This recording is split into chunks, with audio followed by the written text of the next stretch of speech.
Hello, let me introduce a set of best practices for maximizing your ad performance, ensuring you get the most out of your ad spend. It includes automations for identifying and pausing underperforming ads, scaling high performers, and restarting ads with delayed conversions.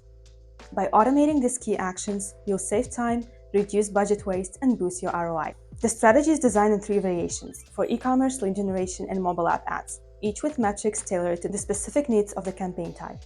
The real value of these best practices lies in their seamless work in the background, so you can focus on creative tasks while your ads are being optimized automatically. You can apply filters, for example, based on your naming conventions, to target ads within specific campaigns, ensuring your strategy is both precise and effective. Please feel free to customize the filters and metrics thresholds to align with your business's average values for optimal performance. Now, let's dive into the rules that make all of this possible. Rule number 1. Pause underperforming ads. This rule will prevent budget waste on ads that aren't delivering.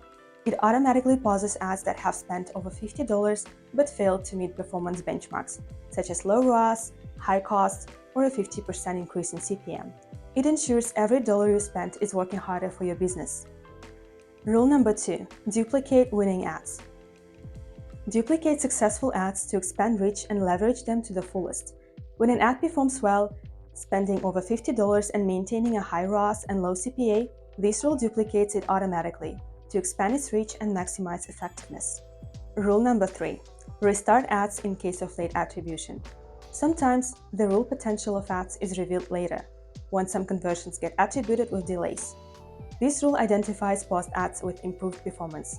In this case, it's a low CPA, and reactivates them. It helps you unlock hidden ROI by giving those ads a second chance. Rule number 4. Get notified about underperformers via email or Slack. This rule sends you notifications via email or Slack when an ad spends over $50 and its CTR drops by 25% compared to its 7-day average. You'll be able to act quickly and adjust your strategy before any losses stack up. Ready to take control of your ad performance and scale with ACE? Try these best practices today and see how they can make a real difference for your campaigns. Click on the link in the description to start your free trial and apply this automation to your accounts in just a few clicks. Happy automation!